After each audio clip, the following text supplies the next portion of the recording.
हम पिछली बार सीख रहे थे समय को पहचानो।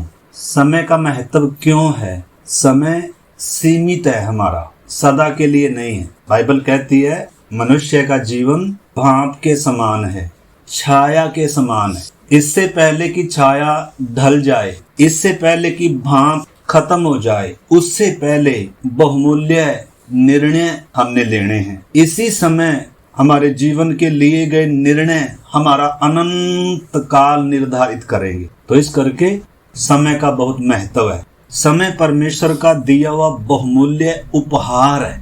समय पहली बात तो सीमित है, सदा के लिए हम धरती पर नहीं है। सीमित समय मिला है, गिनकर हमें दिन मिले हुए सबको। दूसरी बात, समय परमेश्वर का बहुमूल्य वरदान है, उपहार है, मतलब परमेश्वर का दिया हुआ। और तीसरी बात, इसी समय में अपने अनंत काल के निर्णयों को हमने लेना है। उद्धार का दिन है, परमेश्वर से मेल मिलाप करने का समय है। शायद या तो हमारी भाप के समान जो हमारा जीवन है ये खत्म हो जाए, पानी के बुलबुले के समान जो हमें जीवन मिला हुआ है ये खत्म हो जाए, ये बुझ जाए, या फिर प्रभु यीशु मसीह अभी आ जाए। प्रभु के आगमन का समय है। तो इस करके समय का बहुत महत्व है। हमने अपने समय को क्या करना है? पहचानना है और उसका सदुपयोग करना है। आगे जब हम देखते हैं, समय धन से भी बहुमूल्य है। पैसे से, धन से, धन दोबारा कमाया जा सकता है, पैसा दोबारा आ सकता है, लेकिन अगर समय चला गया वो दोबारा लौट कर नहीं आएगा। इस करके पैसे से भी, धन से भी अधिक बहुमूल्य समय है हमारा। इसको हम कैसे खर्च करते हैं, किन चीजों में खर्च करते हैं। जैसे हम पैसे को फालतू खर्च नहीं करते। अगर हमारी जेब में 100 रुपए हैं तो एक समय 1000 रुपया था तो हम काफी चीजें ले रहे थे, खर्च कर रहे थे, लेकिन जब 100 रुपया बच गया तो फिर हम धीरे धीरे खर्च करते हैं, मतलब सोच समझ कर खर्च करते हैं, क्योंकि खत्म होने वाला है। उसी प्रकार हमारा समय खत्म होने वाला है, थोड़ा सा समय हमारे पास। इसलिए समय का महत्व बहुत जरूरी है, समय को पहचानना बहुत जरूरी है। तो उद्धार का दरवाजा किसी भी क्षण बंद होने जा रहा है। बाइबल गवाह है, इतिहास में परमेश्वर ने जो काम किए हैं। नूह के समय में लोग कह रहे थे ऐसी चलेगी दुनिया, नूह तो पागल है, लेकिन पता ही तब चला जब आकाश के झरोखे खुल गए और नीचे से पानी के झरोखे खुल गए, और दुनिया को फिर क्या नहीं था मौका, मन फिराने का मौका। इसलिए परमेश्वर जो समय देता है वो बहुमूल्य है। परमेश्वर जो हमें अवसर दे रहा है, क्या हमें इन अवसरों का लाभ उठा रहे हैं? क्या हम, जब उद्धार का द्वार हमारे सामने खुला हुआ है और उद्धार हमारे जीवन की सबसे पहली और सबसे बड़ी जरूरत है, तो क्या अभी भी किसी दिन का इंतजार कर रहे हैं? बाप के समान जीवन अगर एक बार चला गया, उसके बाद अनंत काल तक कभी मौका नहीं है। इस करके सब चीजों से कीमती है हमारा समय, और उस समय लिया गया फैसला। परमेश्वर ने हमारे लिए एक समय रखा हुआ है। तो बहुत सारी बातें हम इनको आगे देखेंगे। तो आइए हम परमेश्वर के वचन से समय के महत्व को जब हम देख रहे हैं, मेरे साथ निकाल लें सबोपदेशक 3 अध्याय, एक वचन पढ़ेंगे। सबोपदेशक 3 अध्याय। जैसे मुट्ठी में से रेत निकलती जाती है, ऐसे ही समय बहुत तेजी से दौड़ा जा रहा है, हमारे हाथ से छूटा जा रहा है। इसी सीमित समय में हमने न केवल उद्धार पाना है, बल्कि इस बहुमूल्य और अनंत उद्धार के काम को मेरे और आपके जीवन में पूरा भी होना है। अभी हम गीत गा रहे थे, मेरी मर्जी नहीं बल्कि तेरी इच्छा के मुताबिक प्रभु मुझे क्या कर, नित्य चला। जो परमेश्वर ने हमारे लिए एक योजना रखी हुई है वो बहुमूल्य है। हम अक्सर भौतिक चीजों को, नाशवान वस्तुओं को, शरीर और पृथ्वी पर की वस्तुओं को देखते हैं, देखी हुई चीजों को हम देखते हैं, लेकिन परमेश्वर हमारे भविष्य को देख रहा है। परमेश्वर की एक अनंत काल की योजना है। तो आइए हम सबोपदेशक उसका 3 अध्याय इसमें से पढ़कर आगे चलेंगे अपने विषय में।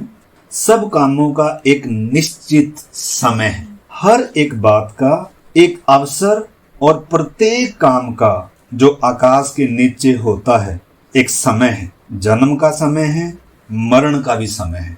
इधर लिखा है, मतलब जन्म से पहले मृत्यु का दिन भी सिलेक्ट है। हमें मालूम नहीं है, या तो हमारे दिन खत्म हो जाएंगे, भाप के समान उड़ जाएंगे, खत्म हो जाएंगे, दोबारा बीता हुआ समय नहीं मिलेगा, पछताना पड़ेगा। एक अनंत काल हमारे सामने है। तो इसलिए इधर परमेश्वर का वचन कहता है हर एक बात का एक अवसर है और प्रत्येक काम का जो आकाश के नीचे होता है एक समय है। जैसे उद्धार का एक समय है, मन फिराने का एक समय है। प्रभु जब दिल का द्वार खटखटा रहा है बहुमूल्य है। जब सुसमाचार हम सुन रहे हैं बहुमूल्य है, परमेश्वर बात कर रहा है। बहुत बार जो परमेश्वर हमें बहुमूल्य अवसर देता है हम उसका लाभ नहीं उठाते। हम सोचते हैं ऐसे ही चलता रहेगा, ऐसे ही अवसर मिलते रहेंगे और हम मिले हुए अवसर को और अपने बहुमूल्य समय को क्या कर देते हैं, गवा देते हैं। कितनों ने इरादा किया था कि हम ये काम कर कर बपतिस्मा लेंगे, ये काम कर कर उद्धार पाएंगे, लेकिन पता ही नहीं चला घंटी मौत की बजी और किस समय चले गए। मनुष्य की बड़ी बड़ी योजनाएं जो इंसान बनाकर चल रहा है एक सेकंड में धरी की धरी रह जाएंगी।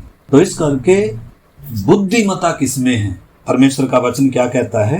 भजन संहिता 90 अध्याय उसका 10। हमारी आयु के वर्ष 70 तो होते हैं और चाहे बल के कारण 80 भी हो जाएं, तो भी उनका घमंड केवल कष्ट और शोक है।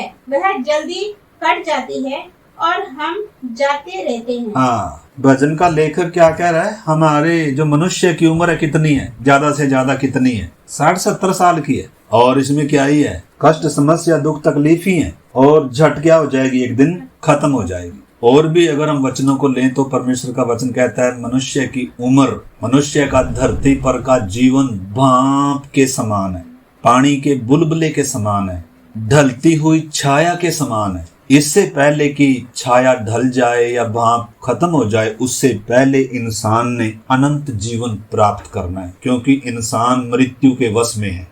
अगर अनंत जीवन नहीं पाया, अगर परमेश्वर से मेल नहीं किया, पाप से छुटकारा नहीं पाया, तो अनंत काल में दोबारा अवसर नहीं।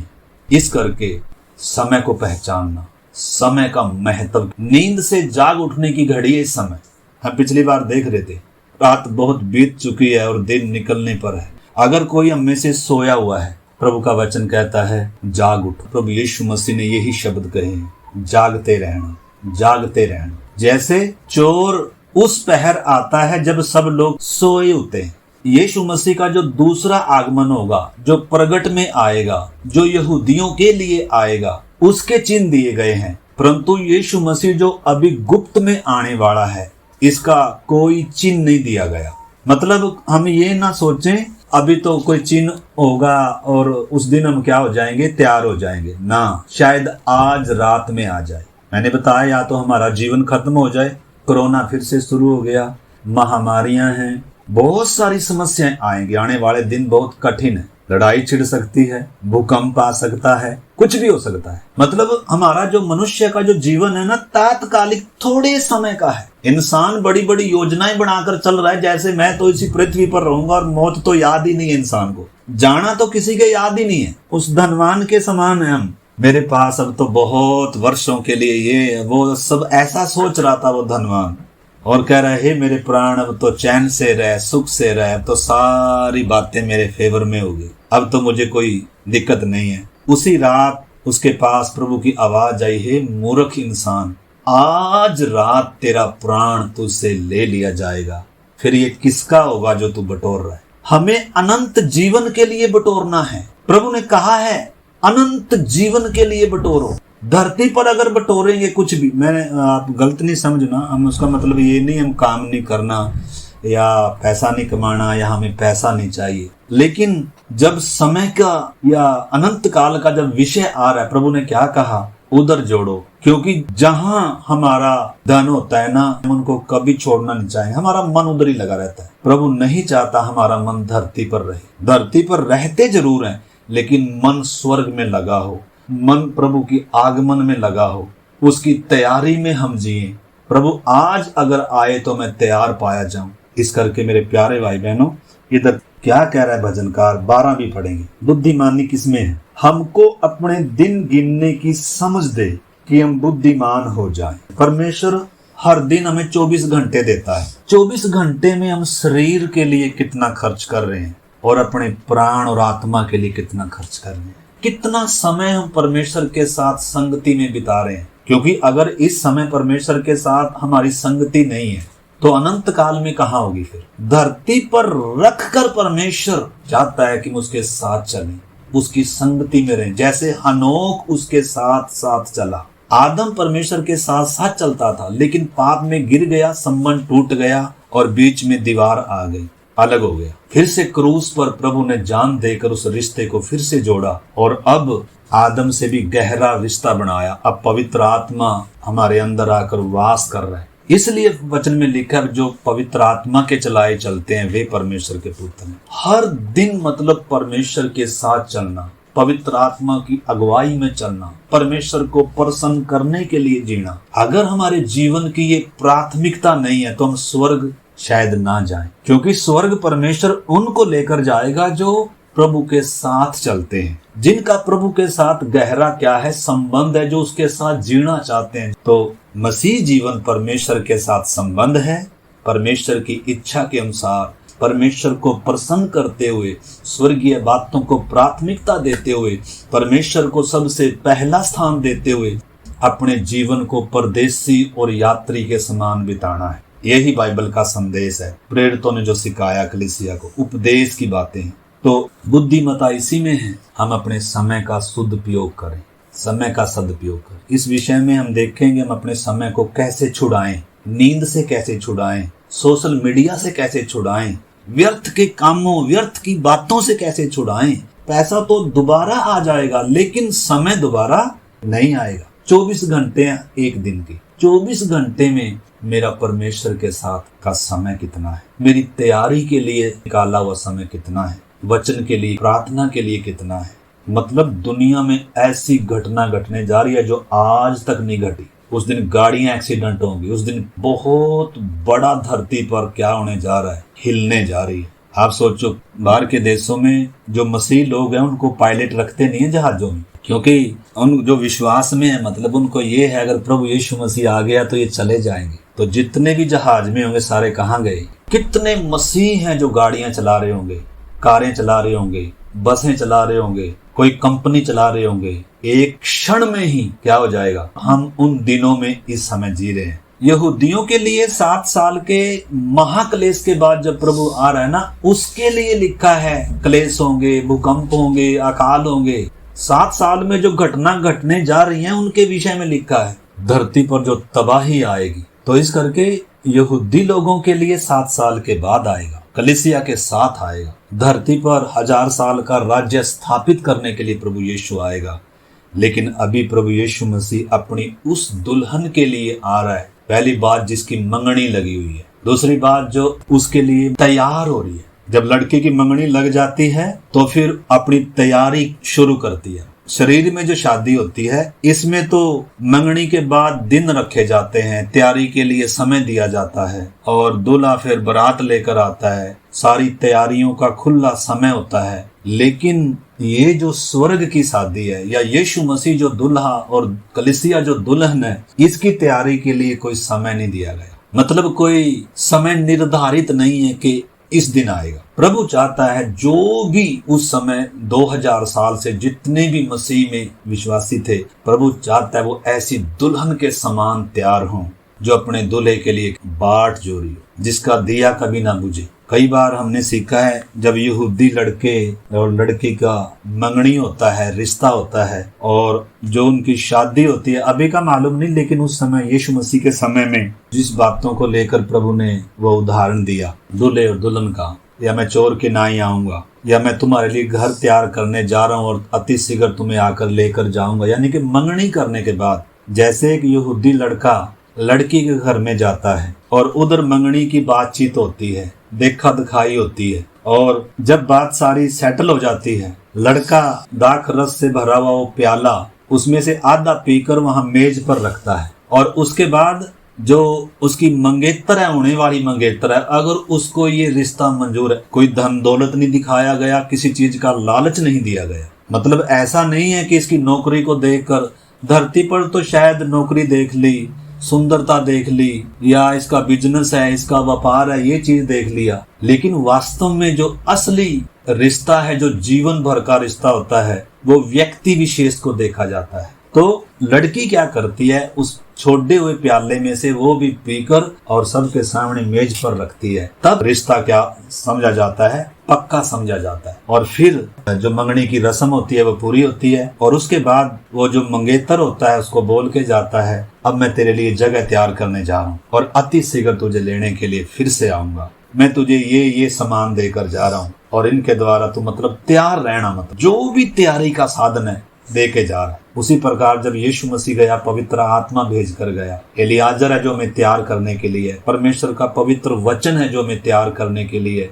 प्रभु ने अपनी कलीसिया में अपने संतों को ठहराया ताकि हमें क्या करें, वचनों को सिखा कर क्या करें, मसीह के लिए तैयार करें। उस बात को हमने समझना है। तो जो होने वाली दुल्हन है वो क्या करती है, अपने आप को, अब और किसी से उसकी कोई वार्तालाप नहीं। अगर और किसी से उसकी मित्रता है तो ये व्यभिचार है। अगर उस मंगेतर का किसी और से दोस्ती है, संसार से दोस्ती है, कोई उसका और मित्र है, तो वो व्यभिचार है। उसके मन में सिर्फ और सिर्फ अपने होने वाले दुल्हे का चरित्र है, उसी के लिए है। उसी प्रकार कलीसिया में हर एक विश्वासी के अंदर यीशु मसीह से बढ़कर और कोई नहीं। अगर संसार को प्रिय जानते हैं, वचन साफ कहता है वो क्या है, व्यभिचार है। और प्रभु किसी व्यभिचारणी को लेने के लिए नहीं आ रहा, प्रभु पवित्र कुमारी के लिए आ रहा है, जिसने अपने आप को तैयार रखा है, अपने कंवारेपन को बचा कर रखा है, एक एक दिन अपनी रक्षा करी है। हाँ, तो ऐसा समय आ गया, दूल्हा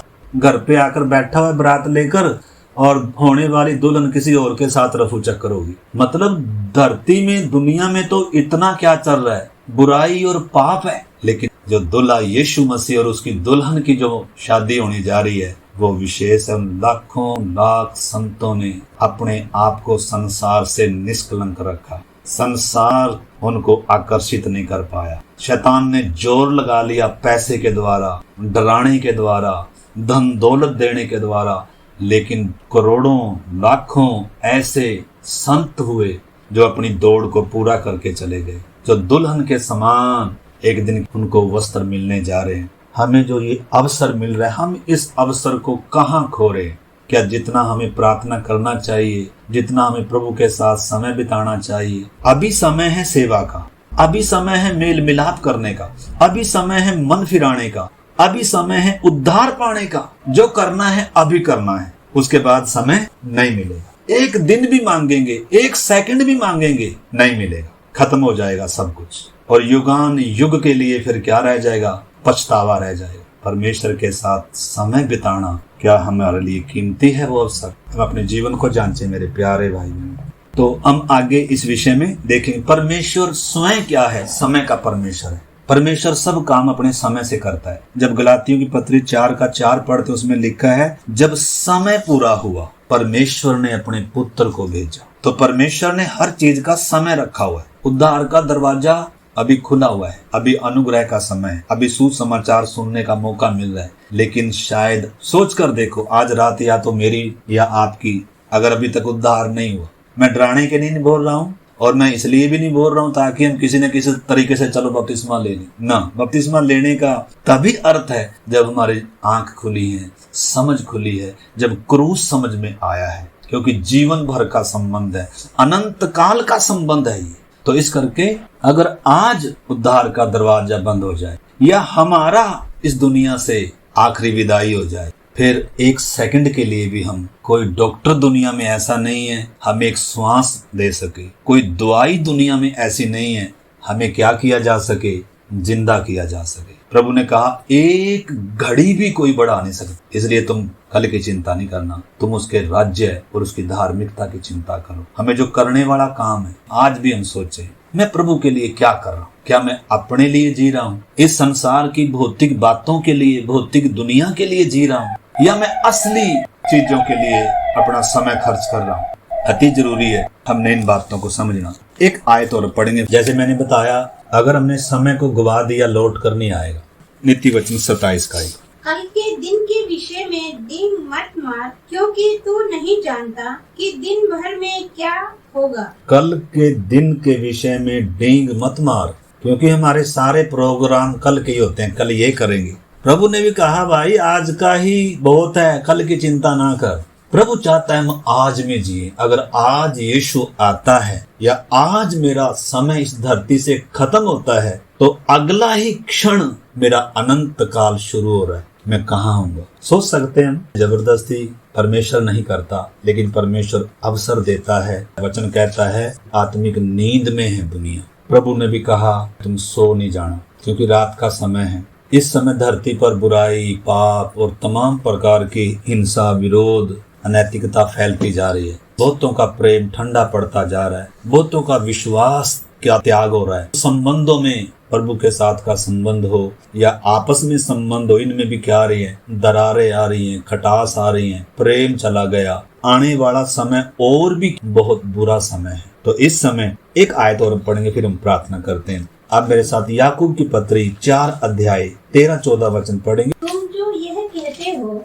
आज या कल हम किसी और नगर में जाकर वहाँ 1 वर्ष बिताएंगे और व्यापार करके लाभ कमाएंगे और यह नहीं जानते कि कल क्या होगा। मतलब परमेश्वर का दास याकूब पत्री लिख रहा है विश्वासियों के लिए, हमारे लिए। क्या कह रहा है? तुम जो यह कहते हो आज या कल हम किसी नगर में जाकर वहाँ 1 वर्ष बिताएंगे और व्यापार कर कर लाभ कमाएंगे और यह नहीं जानते कि कल क्या होगा। सुन तो लो, तुम्हारा जीवन है ही क्या। तुम तो भाप के समान हो जो थोड़ी देर दिखाई देती है फिर लोप हो जाती है। उसके विपरीत तुम्हें यह कहना चाहिए, यदि प्रभु चाहे तो हम जिंदा रहेंगे और ये काम भी करेंगे। मतलब प्राथमिकता किसको? परमेश्वर को, परमेश्वर के साथ के संबंध को,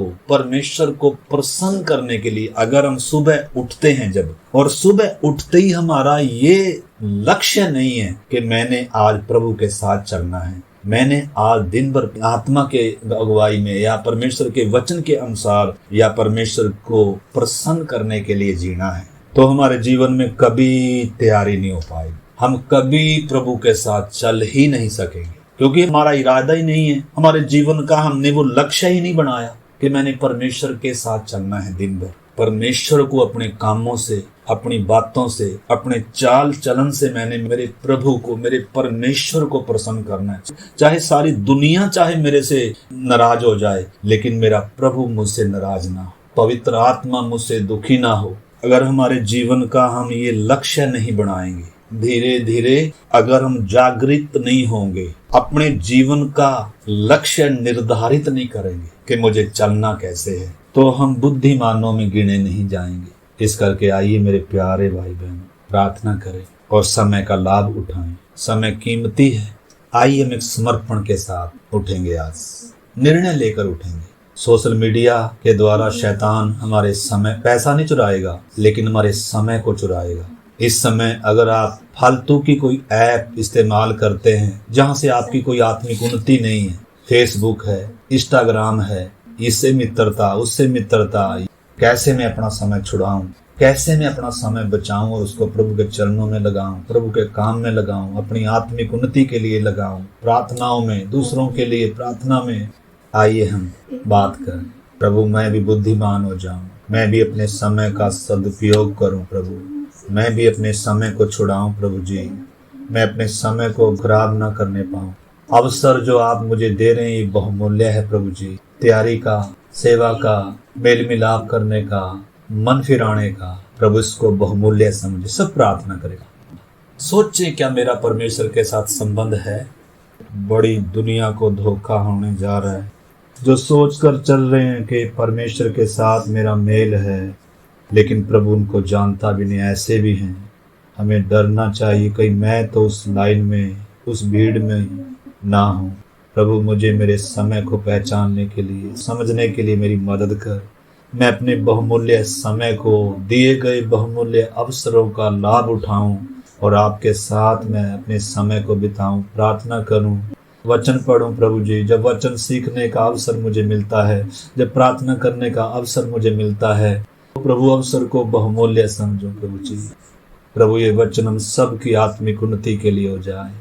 प्रभु आपके हाथ में प्रत्येक जीवनों को सौंपते हैं। आप सबके मनों के ज्ञाता हैं प्रभु, आप जानते हैं। एक एक की भूख और प्यास के अनुसार प्रत्येक को तृप्त करे और ये वचन हर एक जीवन में बस जाए। तेरी आत्मा प्रेरणा दे हर दिन, ताकि प्रभु हम तेरी खुशी के लिए जिए। हम सब पर आप ऐसा अनुग्रह करना प्रभु, आपके हाथ में सौंपते हैं प्रभु यीशु मसीह के नाम से मांगते हैं, आमीन।